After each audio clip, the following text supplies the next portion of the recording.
மார்கழி மாதம் 25வது நாள் 25வது திருப்பாவை பாசுரம். ஒருத்தி மகனாய் பிறந்து ஓரிரவில் ஒருத்தி மகனாய் ஒளித்து வளரத் தரிக்கிலானாகி தான் தீங்கு நினைந்த கருத்தை பிழைப்பித்து கஞ்சன் வயிற்றில் நெருப்பென்ன நின்ற நெடுமாலே உன்னை அரித்தித்து வந்தோம் பறைதருதியாகில் திருத்தக்க செல்வமும் சேவகமும் யாம் பாடி வருத்தமும் தீர்ந்து மகிழ்ந்தேலோர் எம்பாவாய். இந்த பாசுரத்துல ஆண்டாள் கிருஷ்ணன்கிட்ட அவனுடைய பெருமைகளை பத்தி பேசுறா. நீ தேவகியோட வயிற்றுல பிறந்த ஒருத்தி மகனா, ஏன்னா தேவகி நம்ம சாதாரண அந்த ஒருத்தின்றதுல அவ ஸ்ட்ரெஸ் பண்றா. She is the only woman. நம்ம ஒரு ஸ்பெஷலா ஒருத்தர் பண்ணா அவ மாதிரி கிடையாது அப்படின்னு சொல்லுவோம் இல்லையா, அதுதான் இங்க இந்த ஒருத்தி அப்படிங்கிறா. இப்போ ஒருத்தி மகனா யசோதைக்கு கிட்ட வளர்க்குறா, தேவகி கிட்ட தேவகி வயிற்றுல பறக்கிறான். அதனாலதான் ஒருத்தி மகனாய் பிறந்து ஓரிரவில் ஒருத்தி மகனாய். அன்னைக்கு ராத்திரியே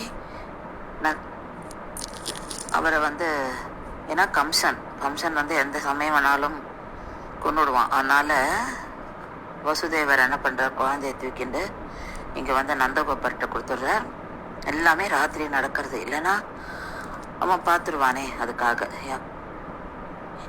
யசோதா கிட்ட கண்ணனை ஒப்படைக்கிறார்.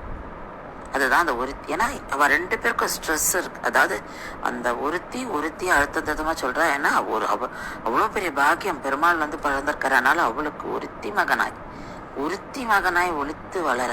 ஏன்னா யசோதாக்கு அப்படி ஒரு பாக்கியம், அந்த குழந்தை அவர்கிட்ட வளர்றது.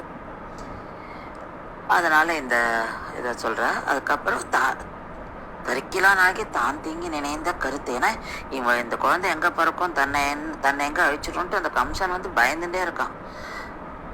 இது கண்ணன் நேர்ல போய் பார்த்த உடனே அவன் வயிற்றுக்குள்ள நெருப்பான். நெருப்பென்ன நின்ற நெடுமாலையாம். கஞ்சன் வயிற்றில் நெருப்பென்ன நின்ற நெடுமாலே. அவனுக்கு நேர போய் நின்ன உடனே பயந்து இருந்தா. ஆனா நேர்ல போய் நின்ன உடனே அவனுக்கு வயிற்றுல அப்படி நெருப்பு வந்துருத்தான். உன்னை அறுத்தித்து வந்தோம் பறைதருதியாகில் திருத்தக்க செல்வமும் சேவமும் யாம்பாடி. இப்ப சொல்றா, உன்னை புகழ்ந்து நாங்க பாடுறோம். உன்னோட நீ எத்தனையோ சாதனை பண்ணியிருக்க, அதெல்லாம் நாங்க உன்னை பாராட்டி பாடுறோம். அப்படி நீ அதாவது நீ அதெல்லாம் கீழே நாங்க உன்னையே பார்த்துட்டு இருக்கோம். நீ எங்களை பார்க்கறதே எங்களுக்கு போறோம். எங்களோட வருத்தமெல்லாம் தேர்ந்து போயிடும், அதுலயே நாங்க மகிழ்ந்து போயிடுவோம். எங்களுக்கு உனக்கு சேவகம் பண்ணிட்டு நாங்க உன் பக்கத்திலேயே இருக்கணும். அதுதான் எங்களுக்கு செல்வம்லாம் இது திருத்தக்க செல்வம் சேவம். அதாவது அந்த திருமகள் தாயார் அவ சொல்றாள், மகாலட்சுமியை சொல்றா, அவளும் சேவம் அவளையும் உன்னையும் பாடுறோம். நாங்க நாச்சியாரையும் உன்னையும் புகழ்ந்து நாங்க பாடிட்டு இருக்கோம்.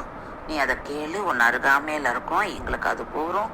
எங்களோட வருத்தமே அதுல தீர்ந்துடும். எங்களுக்கு வருத்தமே கிடையாது நீ பக்கத்துல இருந்தா.